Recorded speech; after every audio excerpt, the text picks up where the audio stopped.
Thank you for joining this latest lecture organized by the students of CESP titled Pandemic Policy Parallels. How does India match up in terms of post COVID stimulus packages vis-a-vis the rest of the world? Um, we'll now hand it over to Professor Rohit Azad. Please submit any questions via the chat box on YouTube and we'll take them up at the end of the session.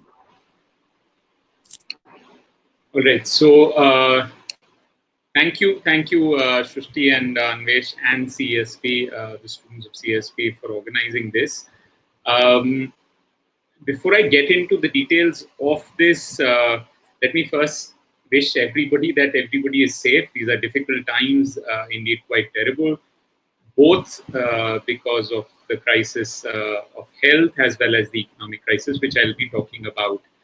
Let me just share the screen so that it's a small presentation with some data. And if you have any questions while the presentation is on, you can just write them and I can respond to it. The presentation is very simple. They're not too complicated things in it. So it may seem very simplistic for those who are economists, but the idea was to keep it as general as possible. All right. So this government basically announced that it's going to be a massive policy package on COVID.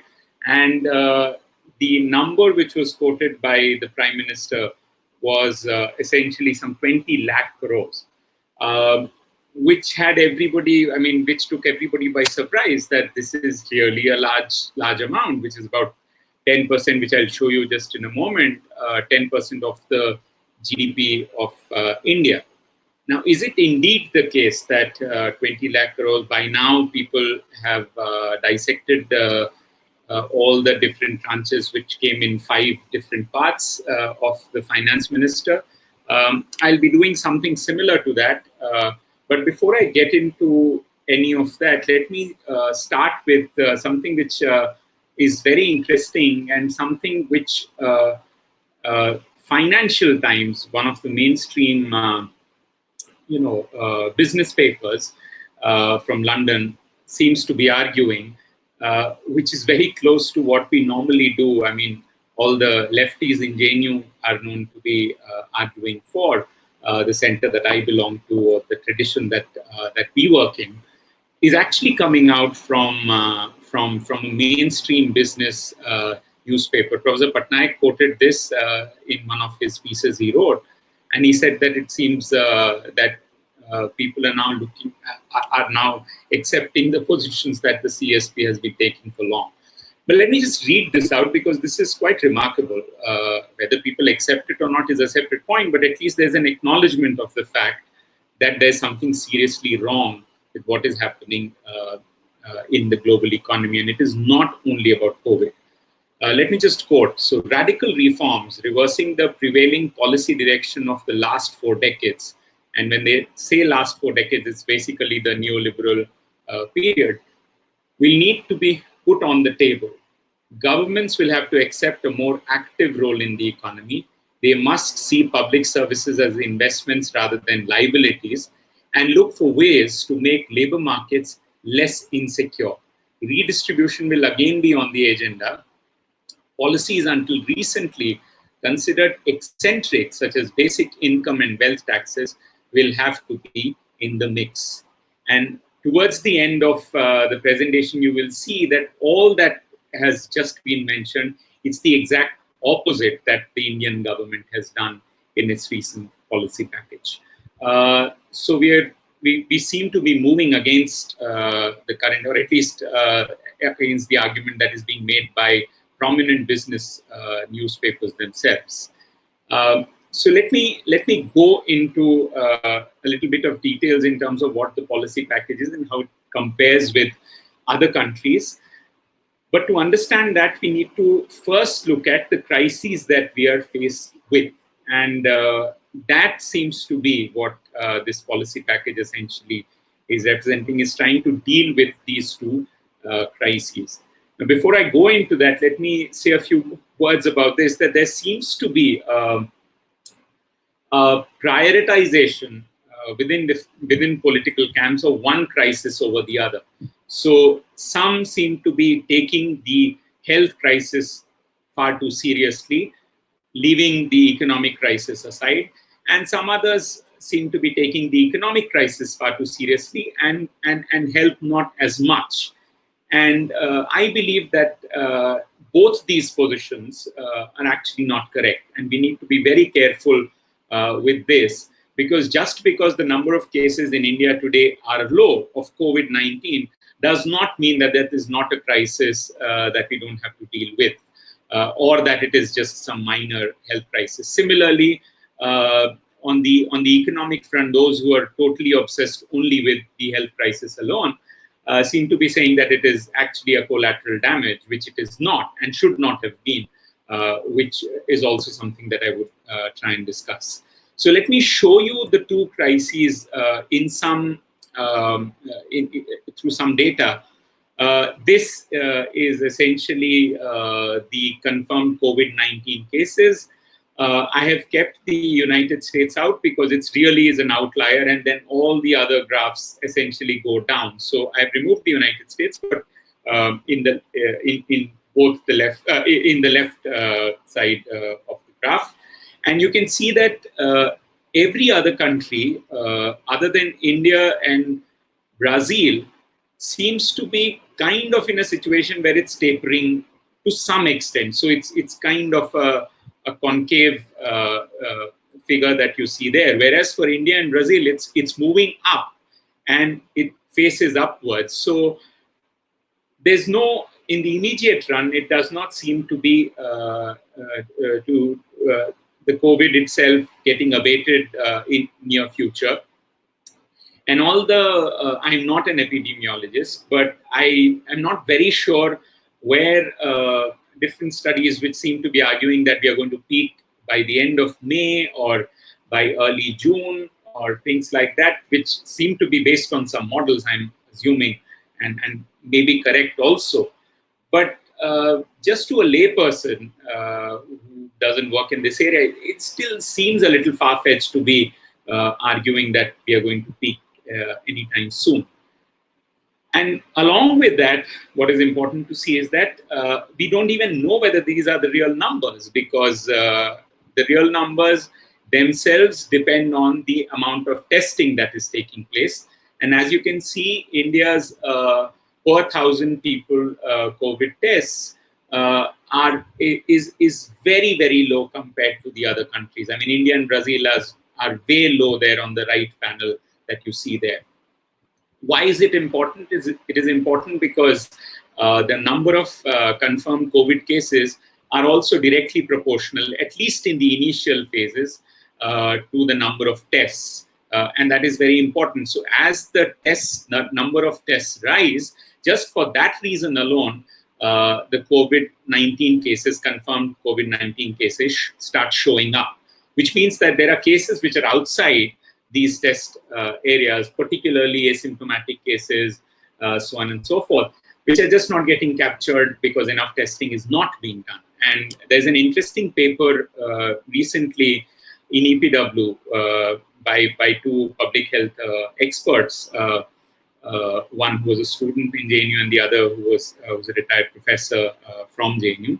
And they've shown something very interesting. If you see the left graph on your screen, basically they've plotted the number of daily tests versus the daily identified case. So number of tests versus how many positives are coming out. And as you can see, they've taken 3 countries, India, South Korea, and New Zealand. In the initial phase, which is the line that you see, a vertical line in New Zealand and South Korea, that to the left of it, the two graphs keep moving together, which means as the number of daily tests rise, the number of positive cases also rise. And right to that dotted line, you have basically the two diverging, which means that the tests have pretty much exhausted in terms of the hidden cases. So there are no more hidden cases, so to speak.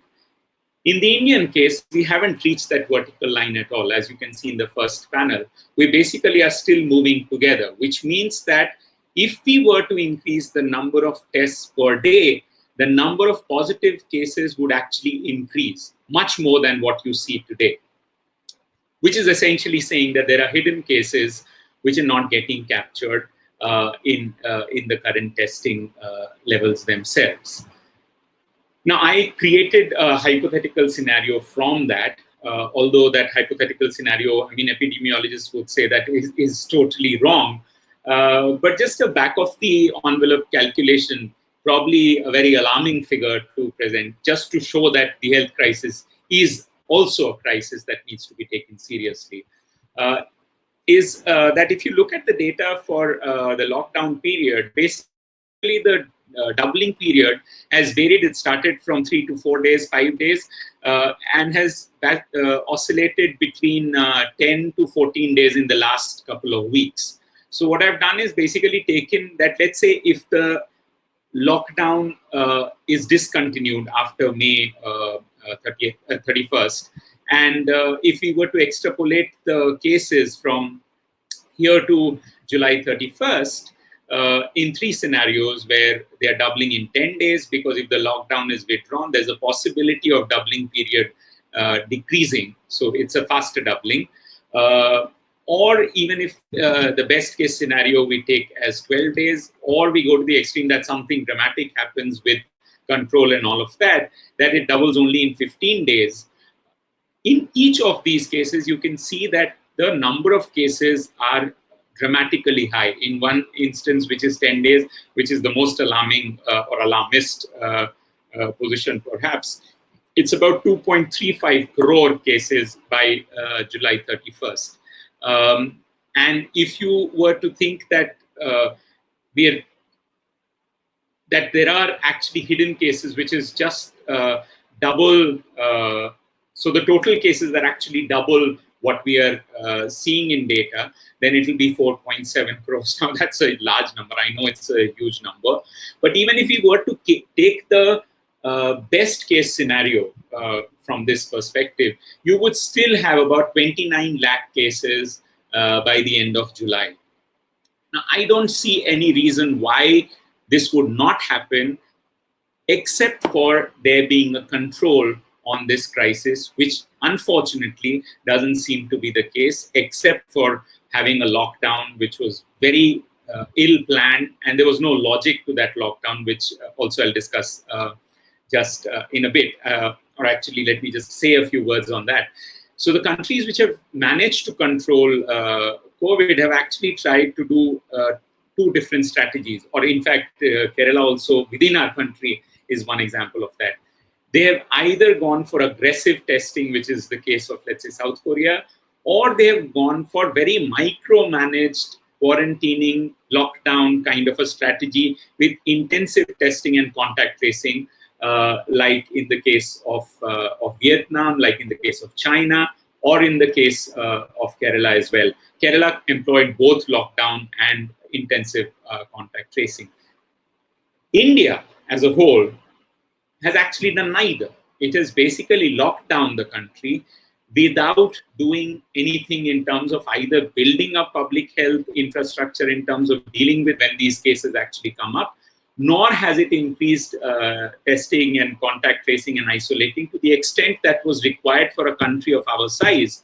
So we have essentially locked down a country with a huge collateral damage that I'll now present, without gaining anything. So we are in that sense in a catch-22 situation, because we do not really know when to withdraw this lockdown. This lockdown has not helped. If we withdraw, whatever the doubling rate was, it's going to get worsened. And we have anyway lost on the economic front. And let me just come to that now. This economic crisis, as many have been arguing, that it's one of the worst crises that the world has seen since the Great Depression of the 1930s.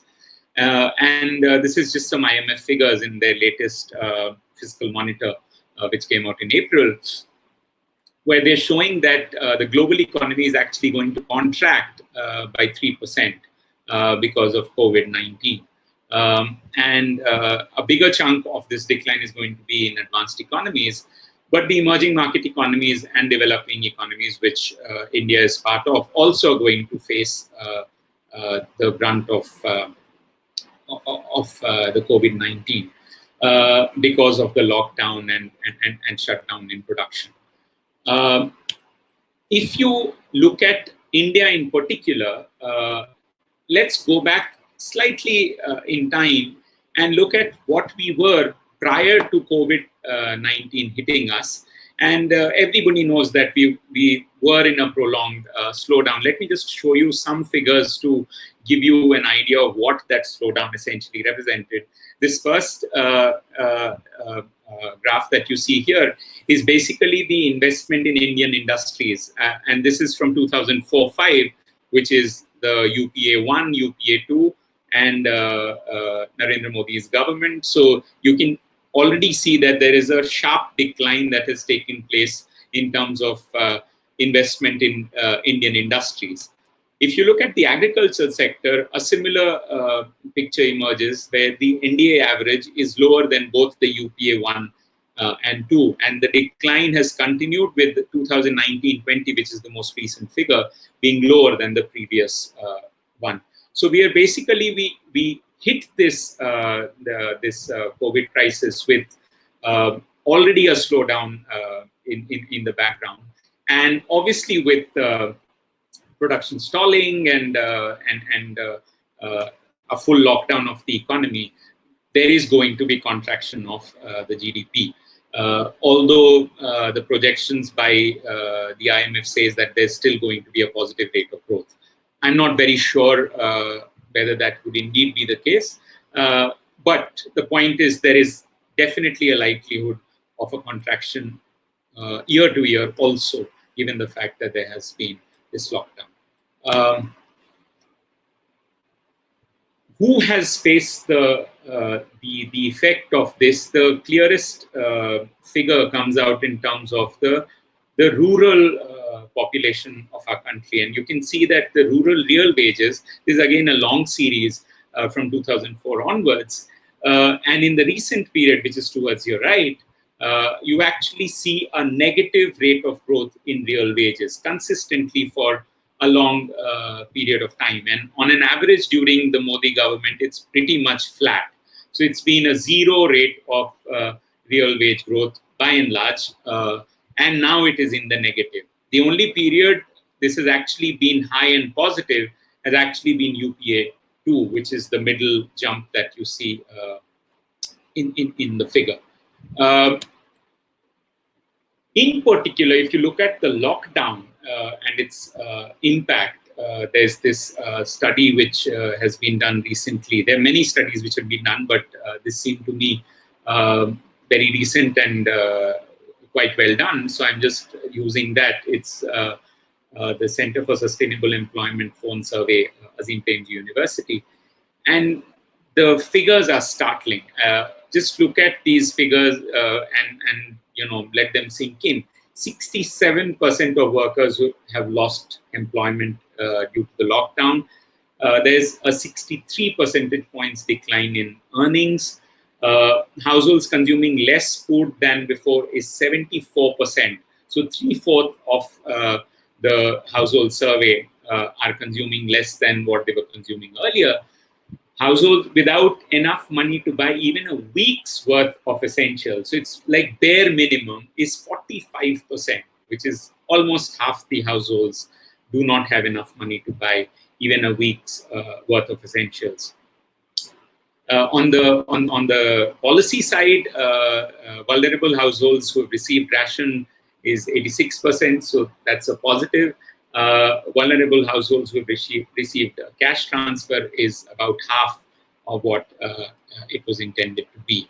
So the lockdown has essentially impacted the informal sector. It has impacted people who do not have fixed earnings. So for example, people like us have not been affected because we are government employees. But then our numbers are very small in the total workforce. a large proportion of the population is essentially in the informal sector, and they are the ones who have either completely lost their jobs or are getting only a part of their income. So which means that the impact of this lockdown has aggravated what was already there in the slowdown that this government or the previous government has inflicted, both because of demonetization as well as the GST implementation. But I'm not going to go into that because this discussion is essentially on COVID crisis in particular. The policy response, which is what I was supposed to be discussing, and so let me now spend the rest of my time on that. But before I get into that, let me just give you a broad idea. This slide may be slightly boring for those who, actually for both, those who have done economics, this is pretty basic, so they would find it boring that, come on, yet again, aggregate demand and supply. And those who don't do, haven't done or not interested in economics would anyway find it boring because most of economics otherwise is actually quite boring. But nonetheless, let me show you probably this way. This is one way in which the entire policy package can easily be understood, or what the governments across the world are trying to do. So basically, you have what is called aggregate demand in the economy, which is the demand coming from different constituents of the economy, which can be split in four parts. One, which is the demand by households, which is called private consumption. Then there is private investment, which is the corporate sector's investment. Then government expenditure, which is fiscal policy, and the demand of goods, which comes from the rest of the world for your goods. So that's basically exports that you make minus the imports that you get in your economy. These four constituents essentially determine what the level of demand in your economy is going to be, or at any point it is. So essentially, you can see the crisis also through this simple formula.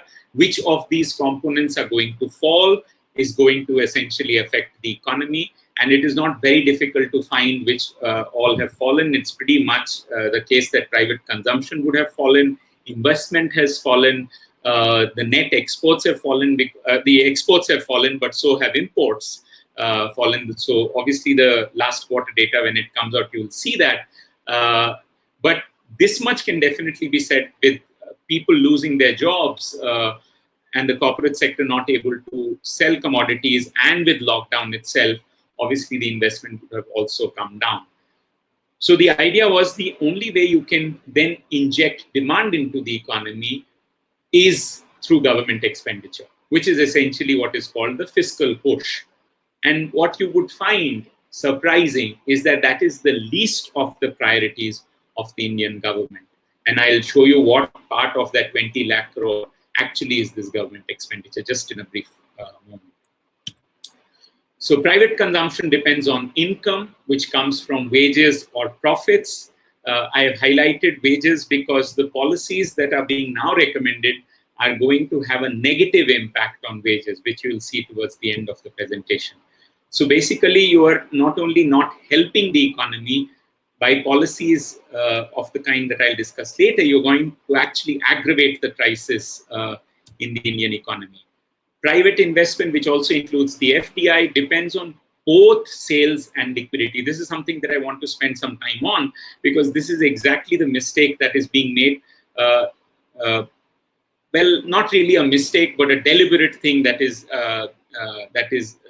being done by the policymakers, which is to focus essentially only on liquidity. So all of the policy package that you will see in the next few slides is essentially targeting liquidity, whereas private investment actually depends on both sales and liquidity. And let me quote the master himself, John Maynard Keynes, where he says in the general theory, whereas the weakening of either, which is sales and liquidity, is enough to cause a collapse, which is economic collapse, recovery requires the revival of both, not of one.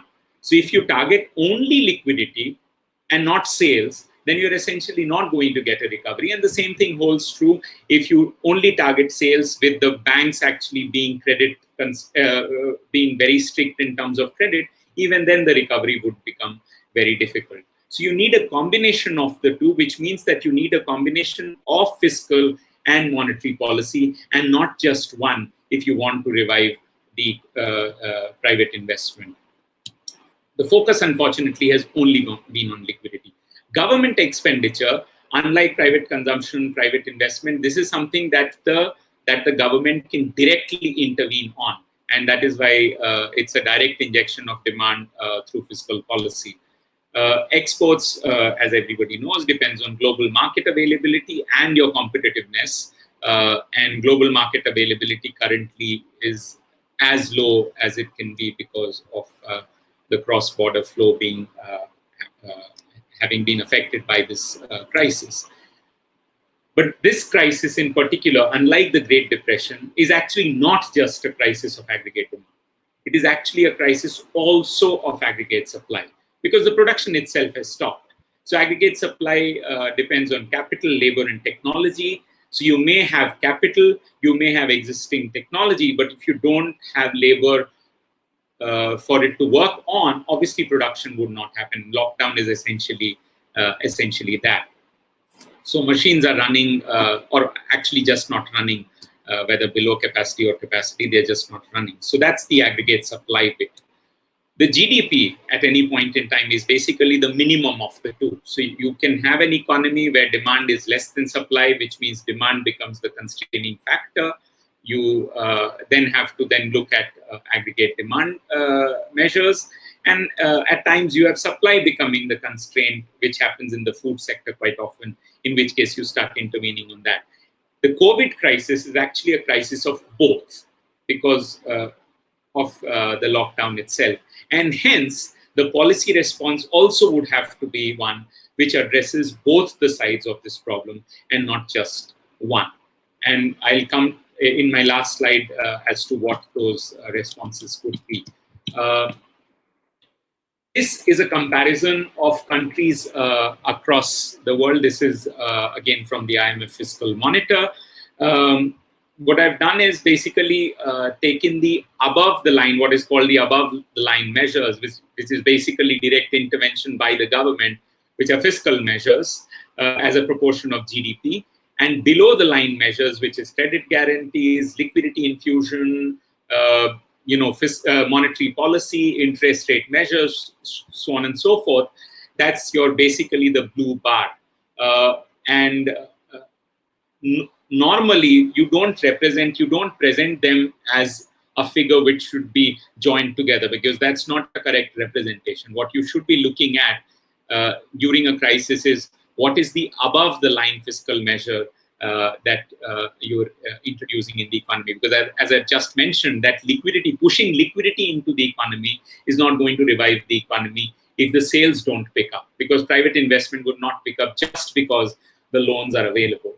I mean, one can take a simple example of our own conditions. I mean, if we are losing our jobs, we would be the last people to be taking more loans from the banks, even though the banks may be giving out loans at 0% rate of interest. So these blue lines are essentially those measures which are introducing liquidity into the market with probably no commensurate demand for liquidity, whereas the red lines are essentially injection of demand into the economy directly by the government. And the way the countries have been sorted is basically the lowest fiscal measure to the highest fiscal measure on the scale. And India happens to be somewhere in the middle. So nothing exceptional about its fiscal measure. And even if you were to join the two, it's nothing exceptional. But joining, as I said, is the wrong thing to do. There's no such thing as fiscal plus monetary measure, even though IMF at times presents it like that. But I don't think that's a correct measure to be giving, because if, let's say, out of 20 lakh crores, 17 lakh crores is only notional, then it just does not matter whether you present it as 17 lakh crores as part of the package, because it is actually not. It's only a potential measure. So what is the fiscal measure, India's fiscal measure essentially representing in terms of the COVID crisis per se? And the net increase in terms of, or let's say, the amount that has been allocated in all these 5 announcements made by Nirmala Sitharaman, or the first announcement which was made before the Yojana before this, and the Pradhan Mantri Garib Kalyan Yojana, which was announced on March 26th.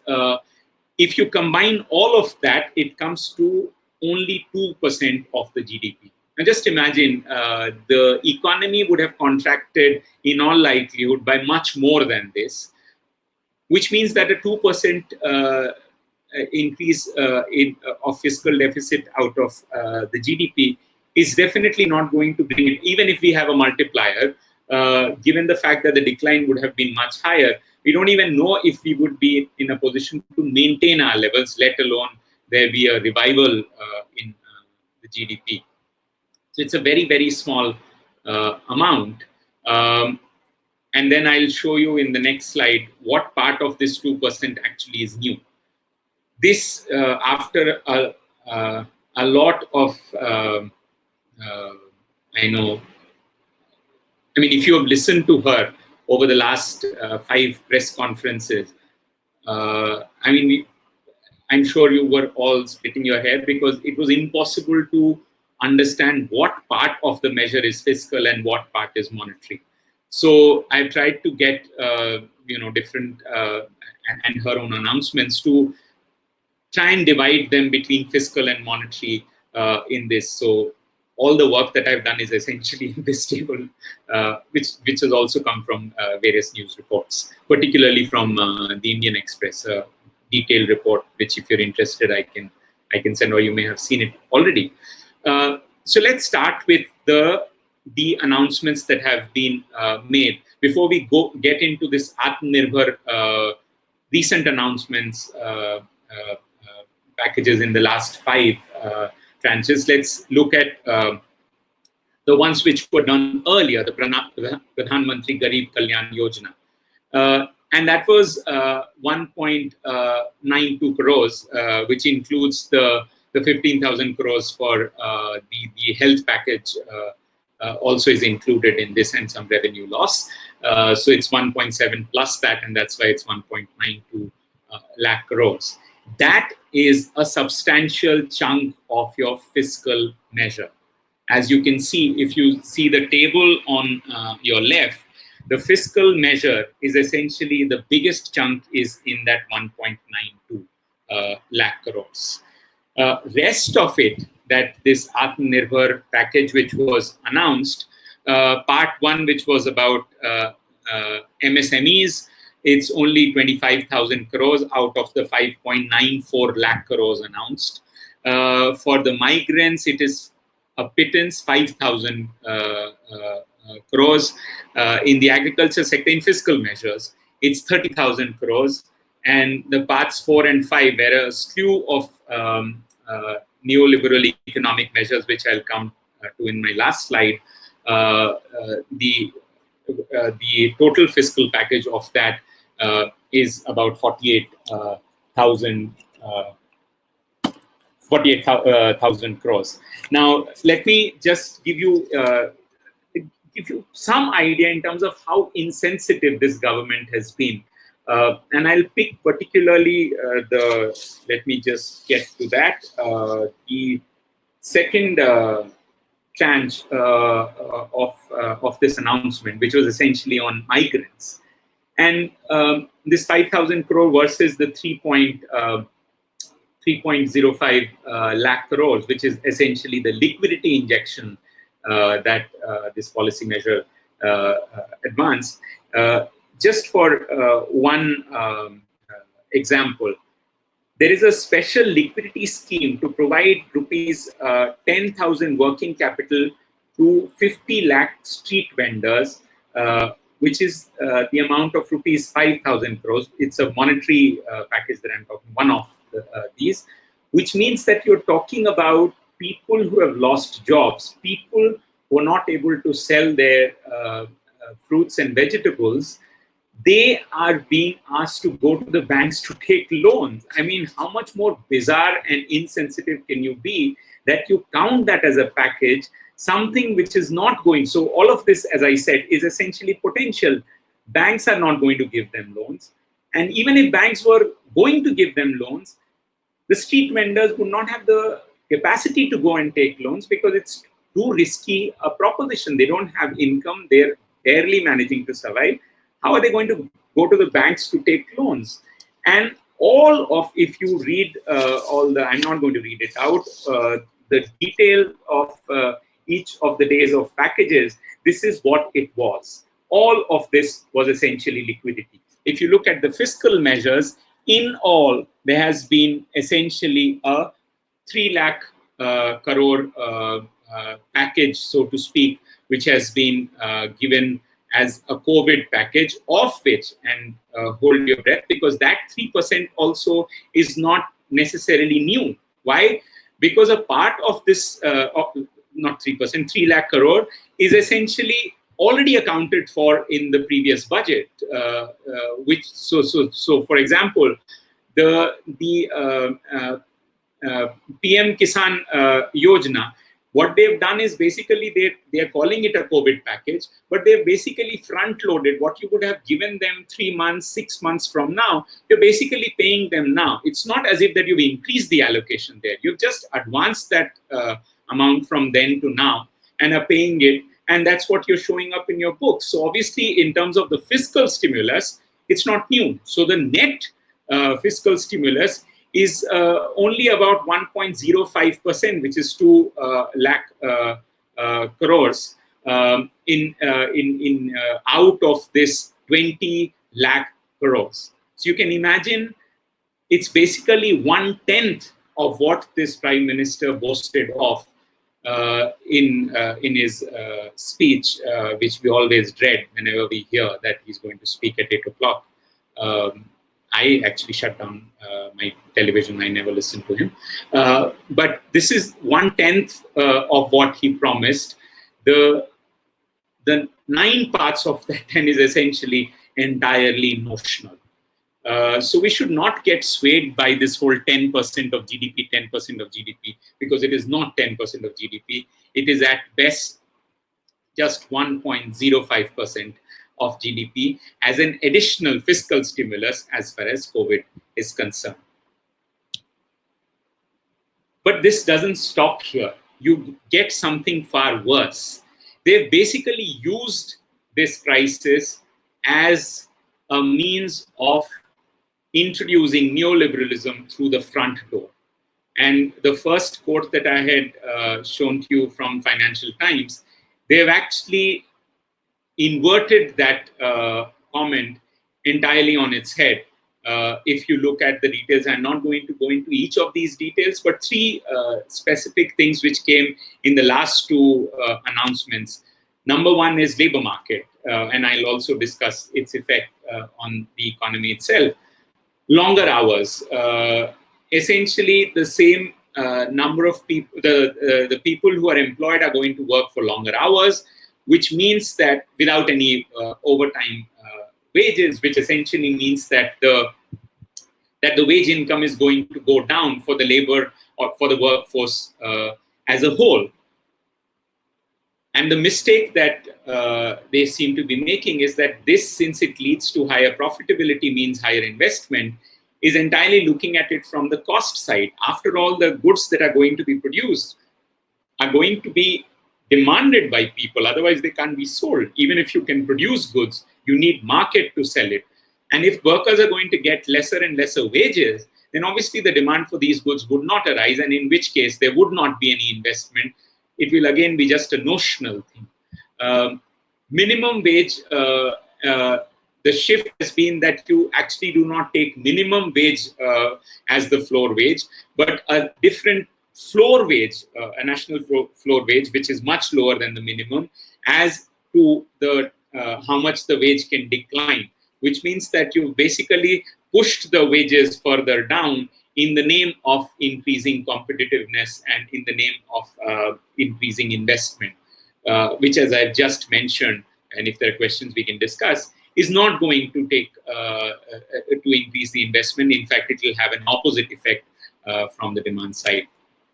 Agricultural reforms, something that the neoliberals, the corporate sector have been dreaming, is something that is now being introduced, which is deregulating the agricultural markets to allow for greater role of private players in storage, purchase. The corporate sector will be able to buy goods directly from the farmers, which seems to be, everybody is projecting it to be a good thing. Whereas it's obvious that the bargaining power of the corporate sector is much higher than of individual small buyers, and in which case the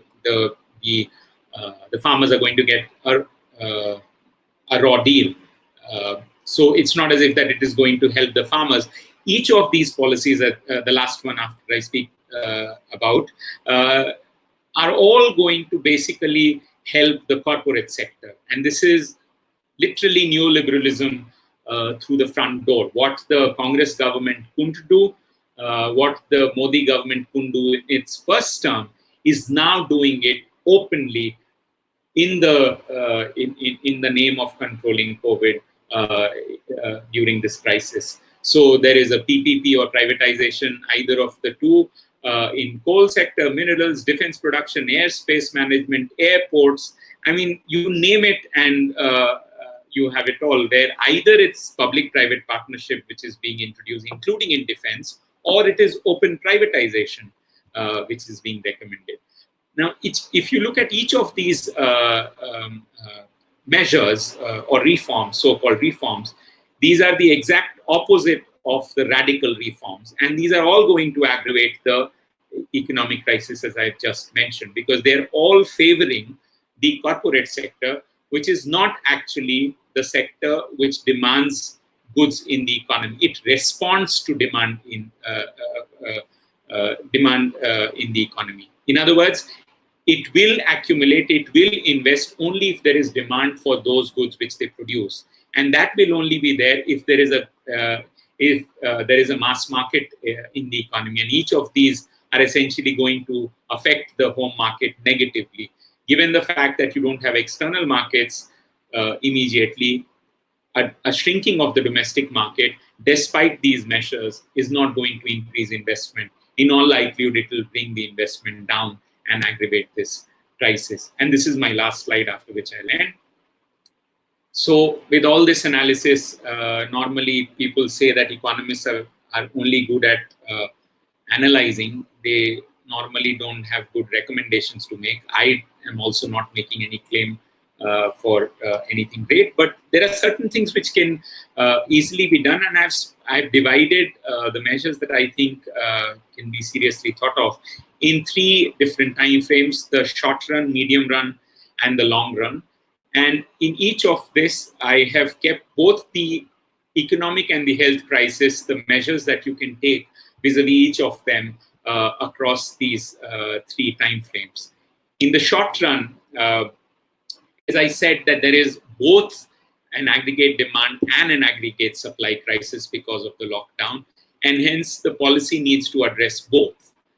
For the economic crisis, therefore, it seems in the immediate run, given the fact that people have lost jobs, something which can easily be done is universalized public distribution systems. So rations are universally available.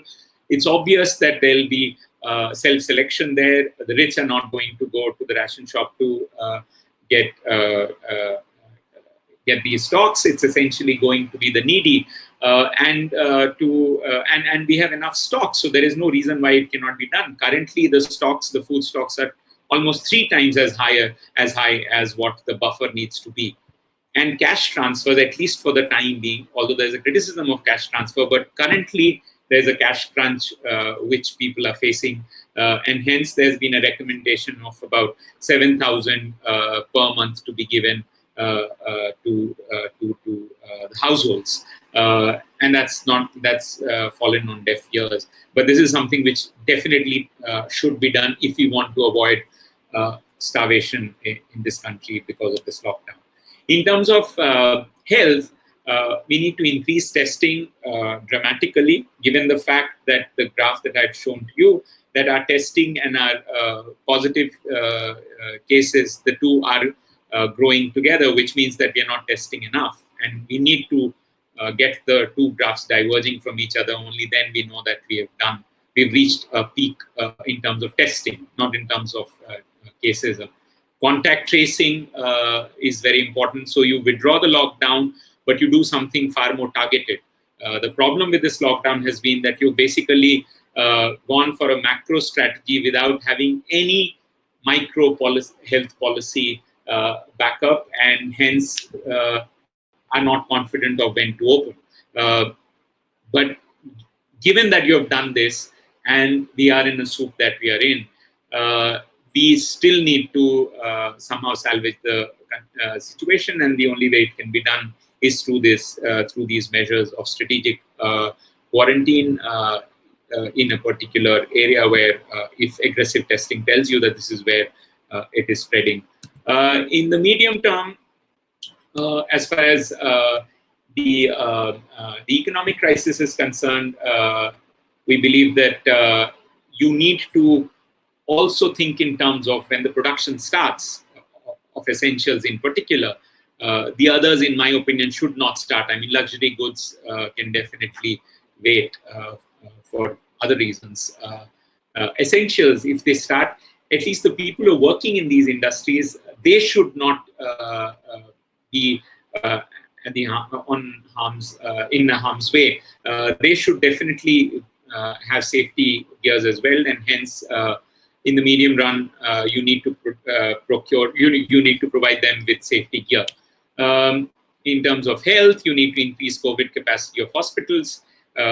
Private hospitals should be taken over during this pandemic. I mean, if the numbers that I had shown to you earlier, 29 lakh or crore or whatever cases, if that's the situation, hopefully it's not, and I'm really being an alarmist. I hope even then you would still need to be prepared. In the long run, which is far more important, because actually this crisis has given us an opportunity to think about the way we have visualized economies. And the obsession with growth, this is the time to think in terms of moving away from growth towards redistribution and ecological sustainability.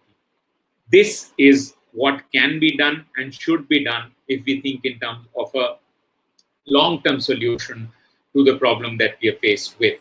I don't have the time to go more into the details of this. In the long term, as far as the health is concerned,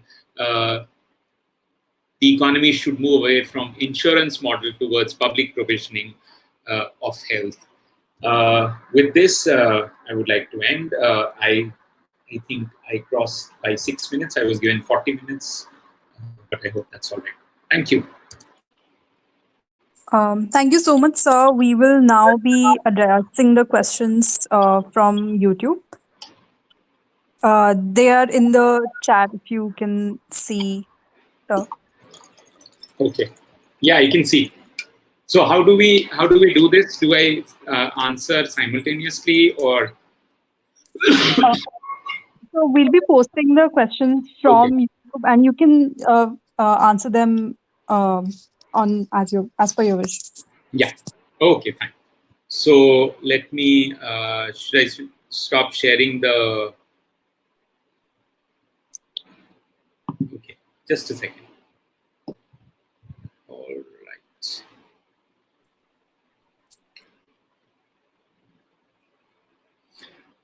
Okay, so is fiscal stimulus Pareto improving, or is there class conflict and government is protecting one class by keeping stimulus low? No, fiscal stimulus is Pareto improving, of course, because it helps both the classes. Profitability rises if the sales go up. I mean, even if the government spends on Narega, the Narega workers are going to consume goods which are going to be produced by the corporate sector. So obviously it's Pareto improving. But currently, the part that of the fiscal stimulus, it's anyway very small. And most of the stimulus is more in terms of tilting the bargaining position between the workers and the capitalists in favor of the rich and the capitalists. I mean, labor market reforms is the best example of that. So I would say that there is definitely a class conflict.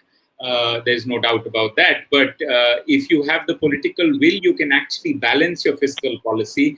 In the worst case, you can run without imposing taxes on either of the classes, increase fiscal deficit, and till you reach, full capacity. Goes into more technical terms, you don't need to have profit inflation. So it is Pareto optimal, Pareto improving till you reach such a point, after which obviously there is a problem. But we have not reached the limits to production at all. I mean, in fact, most of the industries are running below capacity.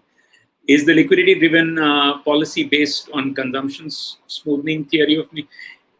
So liquidity-driven policy is essentially, yes, that it's primarily coming from the new Keynesian mainstream economics, which always prefers monetary policy over fiscal policy, which to my mind is not only about economics, but more to do with politics. So it is not really Keynesian in that sense. I mean, Keynes would be turning in his grave if he were to see that the recommendation is more of monetary policy in a crisis, as I just quoted. So yes, it is about about increasing demand through an inducement to increase consumption or investment, for that matter. So yes, it is definitely from the mainstream. Will the government guarantee announced loans taken by small traders help? Without such a guarantee, no banks will give out loans. Traders themselves won't demand loans, but there's a guarantee. Yes, of course, a guarantee can help only to the extent that there's demand for loans. I mean, if there is no demand for loans, how can the guarantee help? So, as I said, it is all a potential, right? So, if you have a situation where the traders are going and taking loans, yes, then guaranteeing that loan would be good and should be done. But given the current situation where nobody even knows what the sales are going to be in 6 months or even a year from now, I would be the last person who doesn't have any deep pockets to actually be going and taking loans, even if I know that there is a guarantee for it, because I'm going to use that loan for something. I mean, to produce something for which I don't even know whether there is going to be demand, and hence the limitation. So I'm not saying monetary policy is not important. I'm merely saying that it may be a necessary but not a sufficient condition. What do you think should have been the policy response towards structuring debt of small, medium enterprises to keep them afloat? What is the future of SME in times of mega giants during the crisis? I think the SMEs have got, back-to-back affected by two, or I would say particularly two policy measures. One, which was the GST, which affected the small and medium enterprises disproportionately high, and the current crisis as well. And so basically the corporate sector in general has got affected for sure, but two back-to-back blows that has come to the small and medium enterprises are these two recent, one which was the policy measure of GST and the other is the lockdown.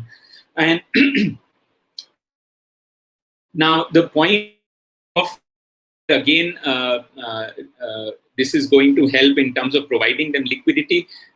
The same issue, I mean, I keep coming back to the, liquidity can provide a somewhat, if you were to directly transfer this to them as a subsidy, then it would have directly affected, at least their debt repaying capacity would have improved. Currently, that's not what the government is proposing. That would have been a fiscal response. This is a response in terms of guaranteeing loans that they take. Now, why would they be taking loans currently? I mean, that's the problem. Banks are not willing, with the NPA crisis that they are, even if the government has been announcing various measures of credit lines, decrease interest rates, so on and so forth.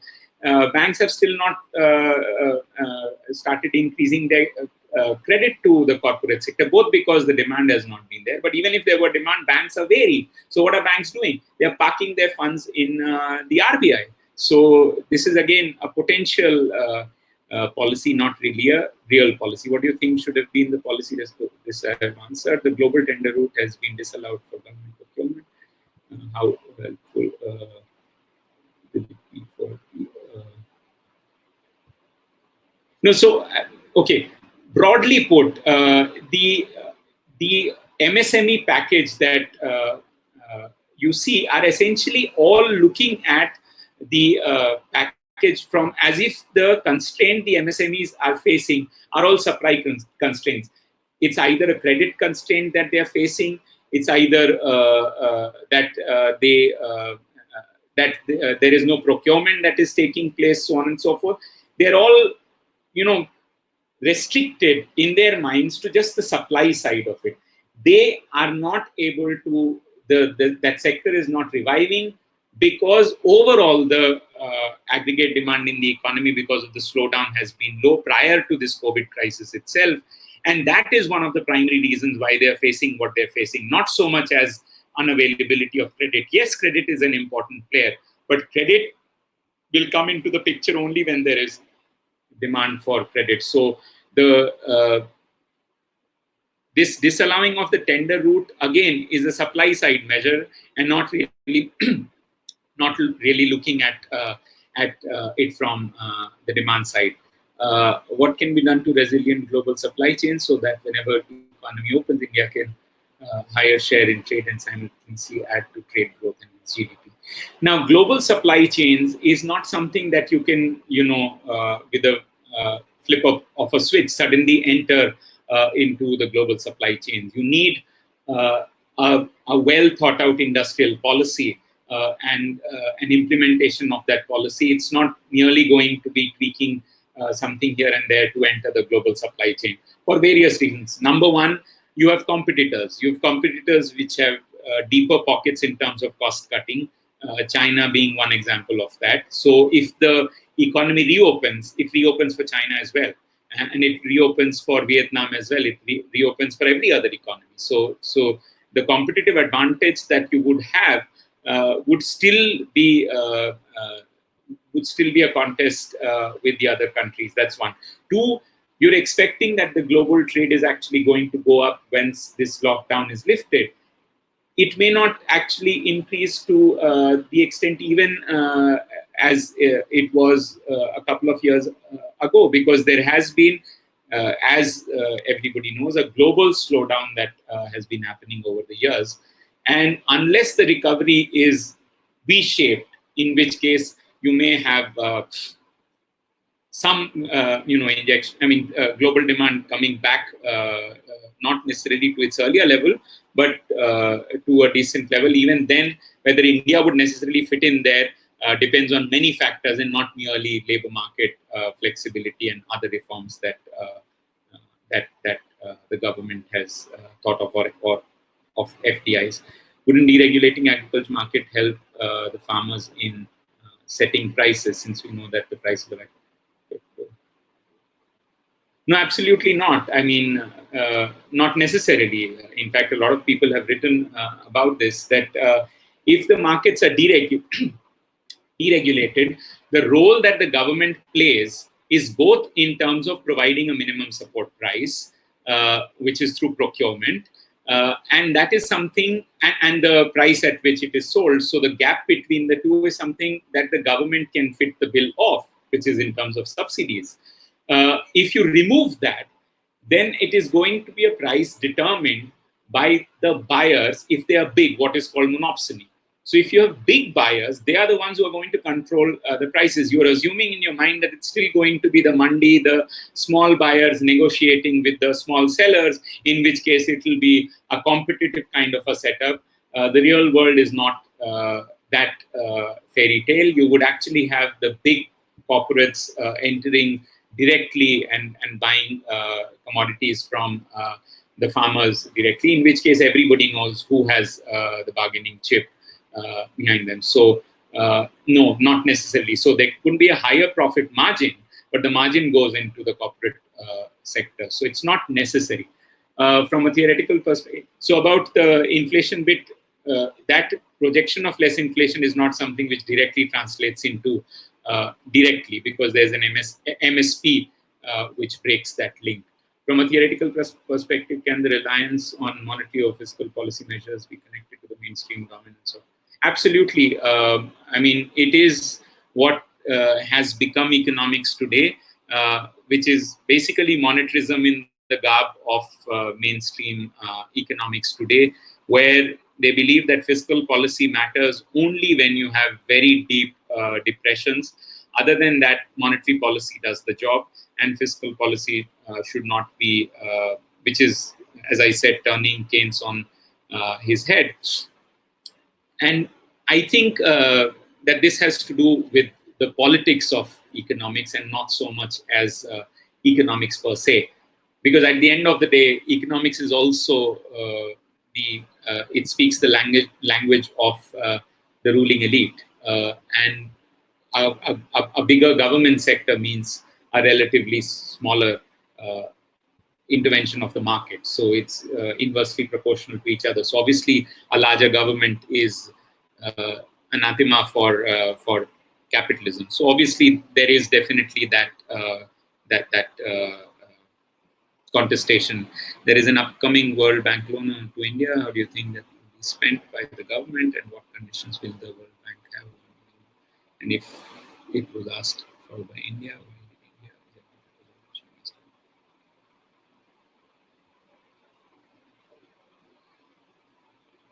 so I don't know what it will be spent on, because nobody knows what the government's priorities are of this loan. So one can make only a broad guess. I don't think this is going to be spent on putting money in the hands of the people. It's going to perhaps be spent to some extent in controlling fiscal deficit, although I'm just talking off the hat because I don't know what it is going to be spent on. But given this government's past record and its priorities, it doesn't seem to make a convincing case that it will be spent in any sense in favor of the working people or of the poor and the destitutes. It's going to be in favor of the elites, or to keep them happy to control the fiscal deficit, as it has been doing. So, for example, the figure that I had mentioned, even during such a pandemic, serious crisis, all that they have done is increase the expenditure by 1.1%. The rest of it is essentially to fulfill the gap that would arise as a result of shortfall in tax and all that. So to maintain the fiscal deficit target. So that's their priority. So I don't think it would change. Anytime soon.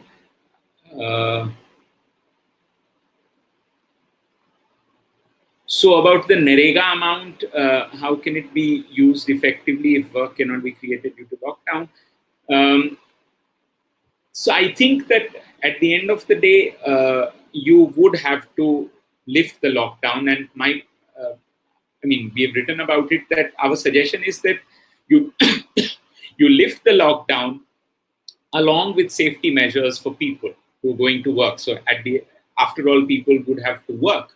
And that requires government to be spending on safety measures for the people who are going to work in close proximity with each other. So it requires that kind of intervention as well, because lockdown is going to be withdrawn. And if it is withdrawn without any of these measures, then we are basically saying that, okay, we don't care about this health crisis, and we are going to go ahead and get into this crisis without any precautions at all. And that seems to me unfair, and not just unfair. It's basically anti-poor, anti-working class. That since you don't have to face that health crisis, you're putting them in harm's way. So lockdown should be lifted only with the provision that there's going to be safety for the working people who get into work. Wouldn't redistribution actually ensure growth? In theory, because redistribution will help demand. Yes, redistribution will also ensure growth, but it will be a growth of a different kind. Let me simply give you an example. I mean, if you look at carbon emissions, there's a huge inequality in carbon emissions as well.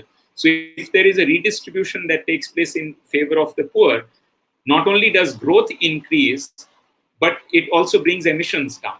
So in that sense, the obsession with this kind of growth is what I was talking about. One is not necessarily against increase in incomes per se, but increase in income with greening of the economy is what how I would like to put whatever to whatever extent it is possible. So yes, redistribution will help demand, but redistribution also helps in environmental sustainability.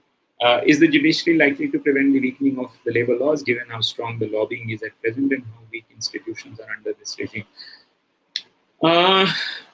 I have, I mean, with all due respect to the judiciary, I have lost faith in them, because it seems to be the case in many instances where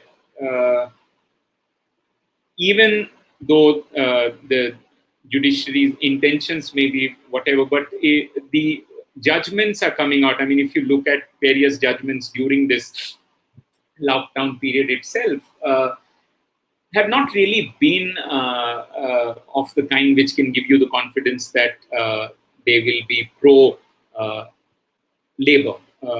If it is, I would be very happy, but it doesn't seem to be as of now. Given lack of strong additional fiscal spending, don't you think that even this policy will be very limited as credit is constrained, credit demand constrained? Absolutely, that's absolutely correct. I mean, fiscal spending is not there, so obviously demand is not there. If demand is not there, there's not going to be credit demand, and if there is not enough credit demand, then even if there is credit potential supply, it's not going to help the cause at all. The last two questions: how is the Manrega useful during this ongoing crisis? I think Manrega is very, very important, because given the fact that the government, in its ill-planned lockdown with 4 hours notice, which forced workers to walk on foot back to their villages with no incomes at all, the least that should be done is provide them jobs back in their villages. And Manrega can play a very important role there. But the amount that has been allocated to that, a part of it is actually for the past dues that need to be paid. So it's not really a substantial amount. Whereas if you were to think genuinely in terms of migrant workers, then that should have been your priority. In the lockdown period, if cake is fixed or does not increase substantially in the short run, can government help the poor without hurting the non-poor? I mean, if the cake is fixed, then obviously redistribution would require taking from some and giving it to someone else. So that policy, so which is essentially taxation, so which is fine. I mean, there's nothing wrong in, if you were to feed the poor and the working people through a taxed finance proposal. I mean, I don't think there's anything wrong with that. I mean, let there be wealth tax, let there be, higher taxes. But let's say that if you don't want to do that, in such a situation, you can actually do it through monetizing the deficit, borrowing, in which case, whatever happens, it happens later. So you're essentially postponing this, how this redistribution is going to take place. At least currently, it's not going to be one at the cost of the other. So that was the last question. I would like to thank the students of CSP for organizing it. I'm not sure how useful was this. It was a very general presentation, and I hope it still did serve the purpose. Thank you. Thank you so much, sir, for this interesting and very enlightening presentation. These facts were very important, and I'm sure we will all benefit from the things that you've discussed. And we thank you for taking the time out for this lecture. And we hope that you can give us other lectures in the future as well. Sure. Thanks, Srushti. Thanks, Thank you, Anved. sir.